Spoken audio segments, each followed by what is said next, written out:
Добро вечер, вие сте со К3 и го следите последното издание на Дневникот. Да ги погледнеме први најавите.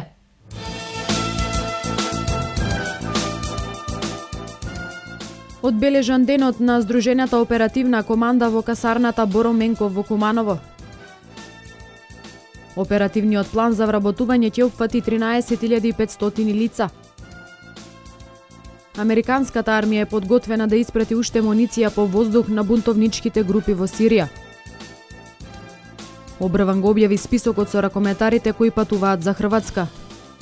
Се одбележа денот на Здружената оперативна команда која во досегашното постоење успеа да реализира повеќе цели, притоа целосно следејќи ги аспирациите на Република Македонија за полноправно членство во Европската Унија.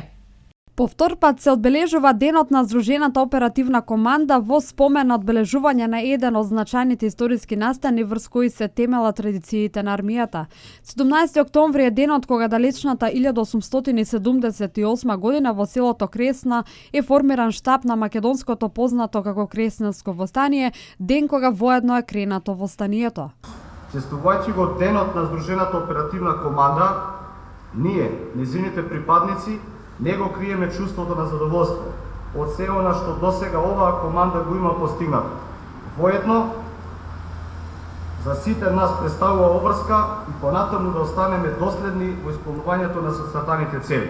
Благодарејќи на воспоставените високи стандарди, мотивираност, посветеност, ентузијазам и желба за успех да се реализираат сите задачи, Здружената оперативна команда денес ужива висок углед во Република Македонија. На ова свечена манифестација беа присутни министерот за одбрана Зоран Јолевски, началникот на генералштабот на АРМ, генерал подполковник Методиј Величковски, генерали, представници од штабот на армијата, војници, старешини, цивилни лица во служба на армијата. Во Куманово покрај железничката станица е пронајдено поголемо количество на оружје кое датира од Втората светска војна. Се работи за 50 парчиња кои беа превземени од страна на представниците од Агенцијата за превенција и заштита. Има пронајдено артилериски гранати од 75 мм, 27 парчиња. Има артилериски гранати од 40 мм, 20 парчиња. Минофрлачки мини има од 60 мм 3 парчиња и куршуми артилериски противавионски 20 мм 5 парчиња. Значи тоа е најдено таму на тоа е место на железничка пруга позади Хулјуси Комерц што има база. Тоа е покрај пруга најдено, пошто при прошлиот пат што беше, при вршење на работи и тие престанале со работа додека не испитаме терен да почне да работат. И сега ние завршиме со тоа да може да кажете ни од која овие се од период од Втора светска војна. А најверојатно покажувањето таму, како кажуваат мештаните, дека постари лица се превртел некој вагон со муниција и најверојатно тоа што испукало, ова што останало сега се нашло. Во основното училиште Христијан Тодоровски Карпош во Куманово денеска стартуваше наставата на ромски јазик, кој ќе се изучува во наредниот период. Покрај во Христијан Карпош, настава ќе се изведува во уште 3 други училишта во градот, што генерално ќе треба да придонесе за поголема едукација на ромската популација. Ова е важен ден за ромската популација во Куманово, затоа што се стекнува можноста за поголемо знаење во животот. Елвира Мустафова, професорката во Христијан Карпош, истакна дека засега интересот за ромскиот јазик е добар, со тенденција да биде зголемен во наредниот период. Наставата е предвидена да се одвива само по 1 час за почеток, додека да навикнат децата и да стекнат навика да доаѓаат и да бидат поредовни, но понатаму ќе биде со понфон. Бидејќи сега ќе предавам во 4 различни школи. Тоа се 11 октомври, Христијан Карпош, Браќа Миладиновци и Крсте Месирко. Интересот е многу голем, децата изразуваат голема желба, сакаат да работат, среќни се бидејќи нов предмет е, јазикот си го изучуваат, има многу изборчиња што не ги знаат и они.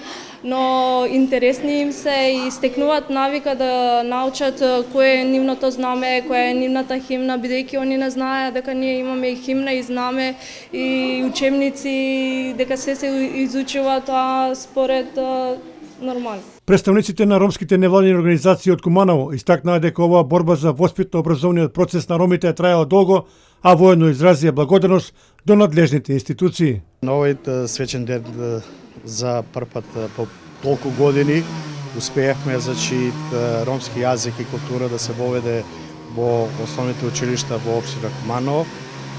Тоа е еден добар гест и од страна на локалната самоуправа и од Министерството за образование, каде што успеавме со представници од невладин сектор и со граѓанските активисти да се воведе ромскиот јазик и култура, што значи дека нашите ромски деца ќе го изучуваат ромскиот јазик, културата, историјата, што останатите генерации или постарите генерации тоа го нема.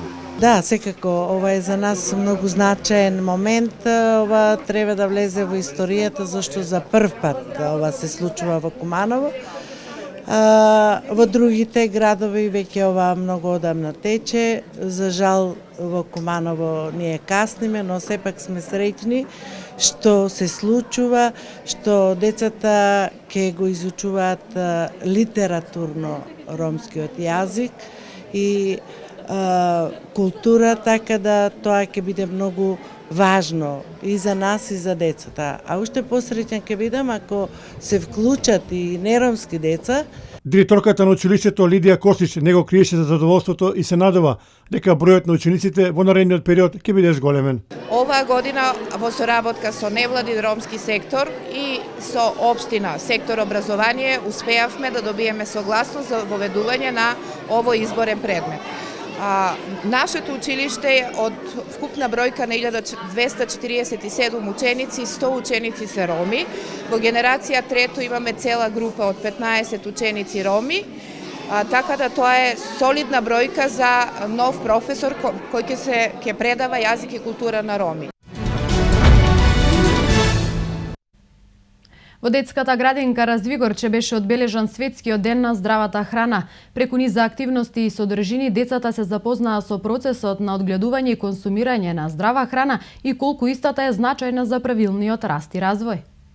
Министерството за труд и социјална политика по повод Светскиот ден на храната во соработка со сите детски градинки одржани за активности со содржини поврзани со веќе имплементираната програма за едукација на децата од процесот на одгледување и консумирање на здрава храна. Настанот го проследија и децата од објектот Развигорче при детската градинка Ангел Шајче, во кој тие се запознаа со процесот на одгледување, карактеристиките, сличностите, разликите помеѓу овошјето и зеленчукот преку воочување и вкусување. Цел на оваа програма е децата да се запознаат со растенијата, со зеленчукот и со овошјето, со местото каде истите растат, да се запознаат со нивниот раст и развој, значи од никнување до цутење, до давање на плодови, а посебно за зеленчуковата градина самите да видат како тоа се сади, да наблюдуваат како расне, потоа да се запознаат со основните карактеристики и сличности меѓу овошјето и зеленчук, како со наблюдување, така и со вкусување и мирисање.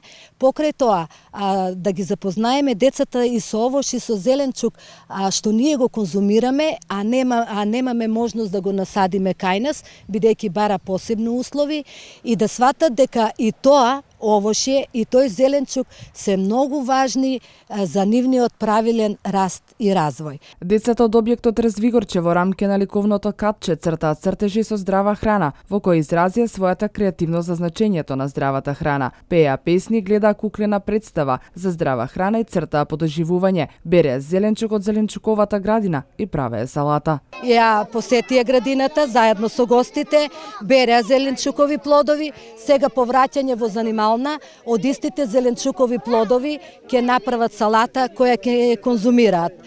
Покрај оваа активност на која сме сега моментално, во сите групи во овој објект, а исто така и во другите објекти низ цела Република Македонија, активностите ќе бидат се во знакот на здрава храна. Целта е што повеќе деца од мали нозе ја научат вредноста и значењето за здравата храна и колку е таа важна за добро здравје и правилен раст и развој на секое дете. Со едукативни работилници на кои се говореше за здравата храна и консумација на истата во детската градинка Детелинка во Крива Паланка беше одбележан Светскиот ден на здравата исхрана. Во активноста учество зедо и представници од локалната самоуправа како и дел од родителите кои приготвија здрав оброк за најмалите.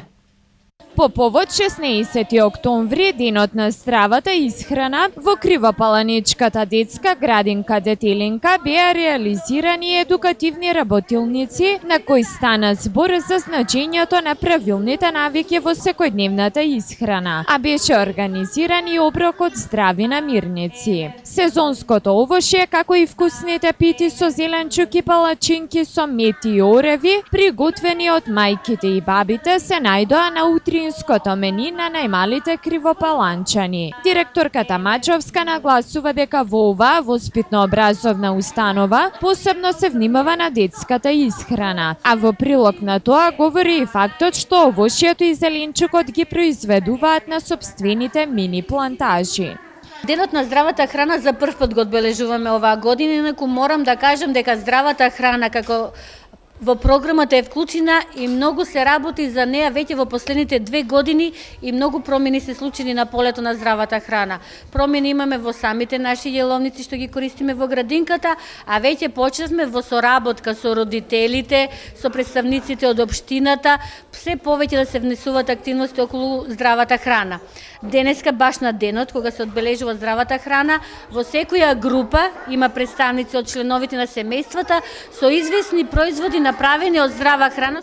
Една од основните цели што почнавме вие во нашата градинка и активност да ја спроведуваме е отварање на бавчи во нашата градинка и почнуваме од процесот како се произведува здравата, значи садење и следење на процесот до крајниот продукт што ќе се добие во бавчата и неизино користење во кујната на градинката. Активностите ги проследија и представници од секторот за образование при локалната самоуправа. Бранко Велиновски, координатор на еколошките акции во градот, смета дека Крива Паланка и околината како еколошки чиста средина е важен предуслов за производство на здрава храна на која децата треба да се учат уште од најмали нозе. Децата денеска во ова современо живење и брзо темпо на живење користат многу брза храна. Едноставно кој што набавуваат во продавниците и веќе тоа им се одразува на самото здравје, односно на самиот раст преку различити востановени здравствени диагнози во тој дел кај малата популација за жал.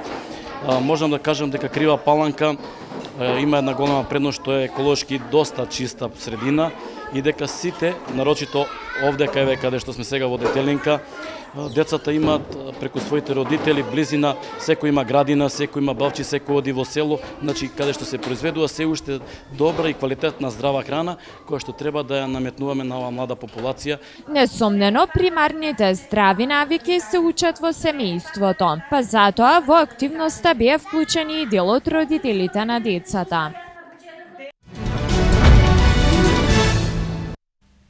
Со цел да ја потикне свеста кај своите сограѓани за значењето на здравата исхрана, Унијата на жени при Општинскиот комитет на ВМРО ДПМН организираше штанд на кој се цедеше свежо овошје, а соковите им беа поделени на случајните минувачи. Во рамки на своите активности, Унијата на жени деновиве реализираше трибина на тема Родова перспектива во земјоделскиот сектор. Унијата на жени при Општинскиот комитет на ВМРО ДПМН Крива Паланка го одбележа 16 октомври денот на здрава исхрана на глобално ниво. На поставениот штанд пред градската библиотека тие цедеа сок од свежо овошје со кој ги почестија случајните минувачи. Активноста е со цел да се покрене свеста кај популацијата за значењето на здравите навики и истите да се применуваат во секојдневието, вели председателката Елена Митевска-Давидовска. По повод Светскиот ден на здравата исхрана, 16 октомври, Унија на жени го одбележува со ставање акцент на користење на здрава храна. Поточно, денес организиравме штанд на кој што цедиме свежи сокови од портокал и јаболко и им ги подаруваме на случајните минувачи. Со тоа сакаме да ги поттикнеме граѓаните, односно да ја поттикнеме свеста кај граѓаните за конзумирање на свежо овошје и колку тоа допринесува за правилен развој на организмот. Символичната активност за промоција на здравиот животен стил се надоврзува на претходно реализираните трибини посветени на борбата против пороците и дел од болестите на денешницата, велат членките. По повод Меѓународниот ден на руралната жена, 15 октомври, Унијата на жени при ВМРО ДПМНЕ Крива Паланка организираше трибина на тема Родова перспектива во земјоделскиот сектор. Трибината се одржа во село Моштивњак, беа присутни жени од локалните рурални средини. Целта на настанот е да се поттикне предприемништвото кај руралната жена и да се согледаат проблемите и предизвиците на жените кои се занимаваат со земјоделство. На 15 октомври го одбележавме Светскиот ден на руралната жена, со тоа што имавме активност во село Мождивњак, каде што од неколку околни села беа повикани жените кои што се занимаваат со земјоделство и истите има трибина за субвенции и плодоуживање. Трибината ја одржа советник, господин Владко Ристовски, и им објасни подетално како можат да дојдат до субвенции. Жените земјоделки имаат потреба од економска сигурност и општествено признание. Тие се служуваат многу поголема афирмација, бидејќи се столб на семејството и чувари на македонската традиција. Се грижат за домот, децата, храната. Неопходно е сами да се сдружат и да се вклучат во креирањето на аграрната политика, беше порачано на трибината. Без паника 11-та фестивалска комедија во продукција на Народниот театар од Битола, одиграна на фестивалот Денови на комедија. Во комедијата настапуваат три лица кои пред публиката говорат една приказна исполнета со хиперреализам и со документарен пристап. Без паника беше 11-та фестивалска комедија одиграна на Денови на комедија. Таа е работена според текстот на финскиот автор Мика Молуахо, а во режија на Благој Мицевски. Драматург е Билјана Крајчевска, сценографија и плакат Ангелковиќ, а костимографија Благој Мицевски. Актери во представата се Никола Пројчевски, Маријан Ѓорѓиевски и Александар Копања. Во комедијата настапуваат три лица кои пред публиката говорат една приказна исполнета со хиперреализам и со документарен пристап. Во представата Без паника користена е музика од повеќе изведувачи. Преводот го направи Оливера Павловиќ. Од страна на владата е усвоен оперативниот план за вработување за 2016 година и со него е планирано да бидат опфатени 13.500 лица, од кои 8.700 ќе бидат директно вработени. Оперативниот план за вработување за 2016 година е усвоен од страна на владата и со него е планирано да бидат опфатени 13.500 лица, од кои 8.700 ќе бидат директно вработени.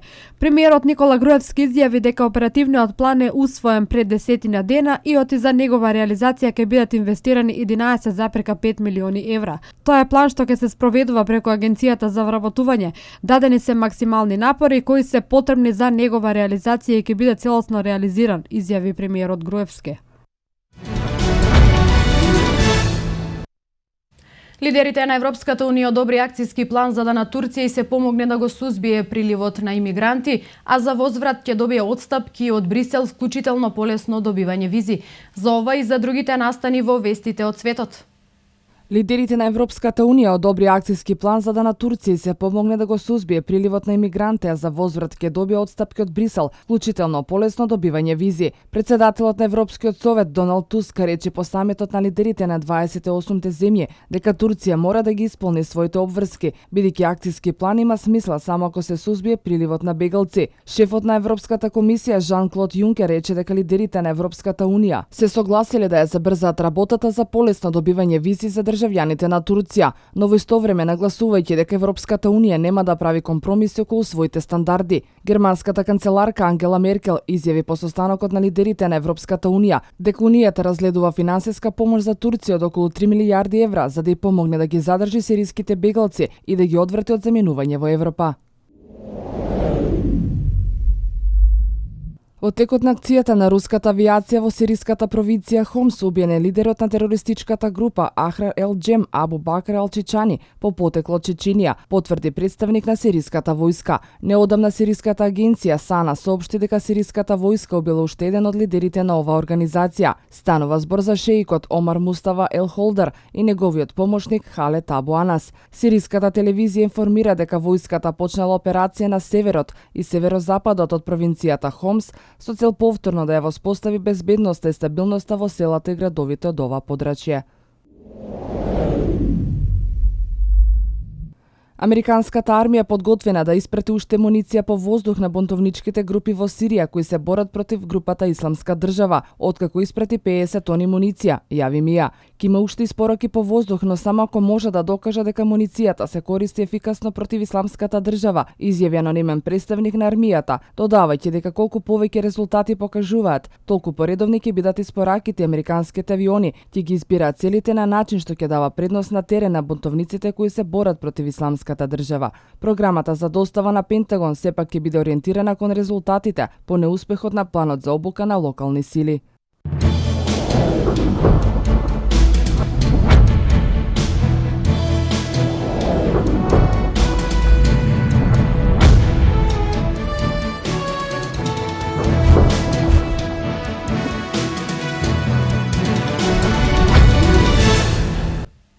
За време на викендот дел од екипите од Куманово ќе ги одиграат првенствените надпревари. Први ќе стартуваат ракометарките на Куманово кои во дербито на колото ќе ја пречекаат втората екипа на Вардар, а средбата ќе започне во 17 часот. Машката ракометна екипа пак на Куманово ќе атакува на првата победа во прволигашката конкуренција, а за тоа ќе биде потребна победа против екипата на Метрополис од Скопје. Средбата ќе се одигра во недела во 15 часот во спортската сала во Куманово.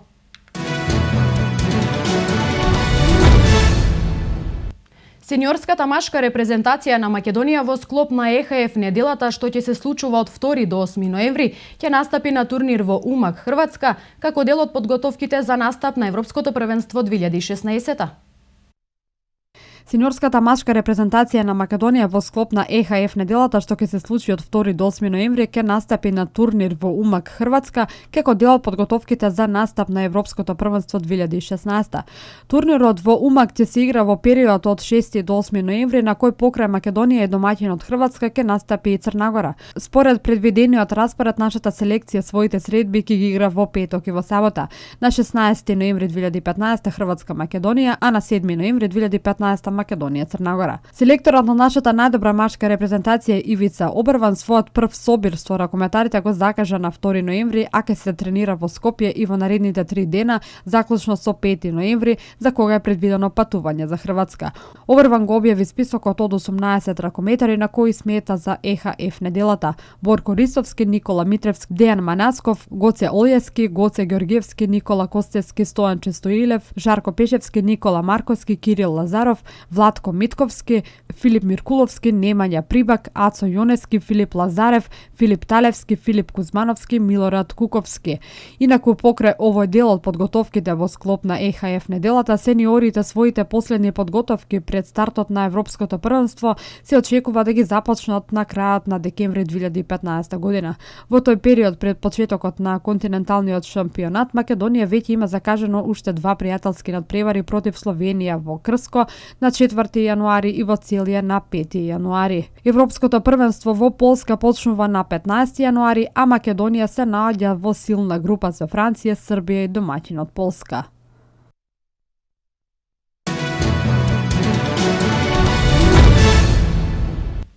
Во вестите од меѓународната спортска сцена за денеска издвоивме. Фудбалскиот ас на Реал Мадрид Кристијано Роналдо изјави дека кариерата ќе ја заврши во кралскиот клуб. Најдобриот стрелец на Европа, Кристијано Роналдо, изјави дека планира кариерата да ја заврши во Реал за 5 до 6 години. Роналдо пристигна во Реал во 2009 година од Манчестер Юнајтед, а договорот со кралскиот клуб му истекува во 2018 година. Тој на свеченоста во Мадрид ја прими рекордната 4-та златна топка, а исто така минатиот месец стана најдобар стрелец во историјата на Реал со вкупно 324 гола и го престигна Раул Гонзалес.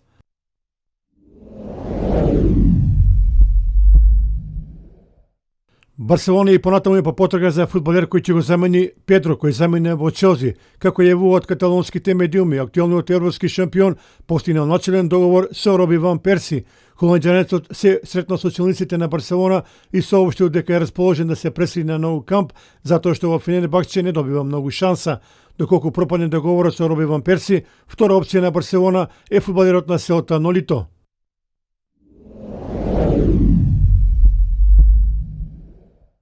Данскиот водач на Формула 1 Кевин Магнусен ќе го напушти тимот на Мекларен на крајот на сезоната. Магнусен претходните 2 сезони беше член на Мекларен, но за разлика од лани кога беше еден од главните водачи, во оваа беше резерва. Тој беше подрачка на Дженсон Батон и Фернандо Алонсо, а според најавите, него ќе го замени Стовел Вандорн. Данскиот водач ќе нема многу голем избор за кого ќе води следната сезона, а во игра се новата екипа на Хас, потоа Лотус и Менор.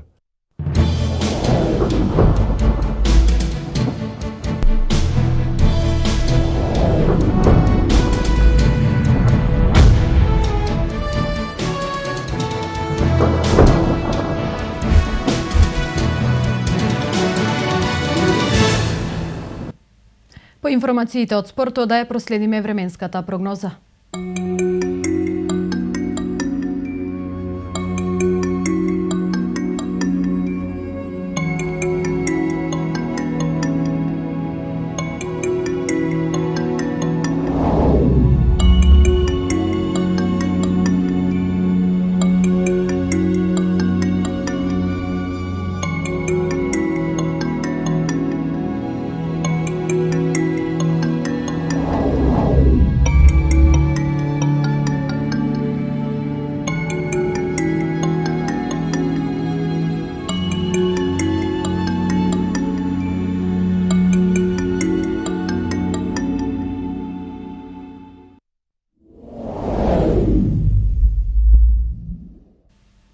Дневникот заврши. Ви благодарам на вниманието и ви посакувам пријатна вечер со програмата на К3.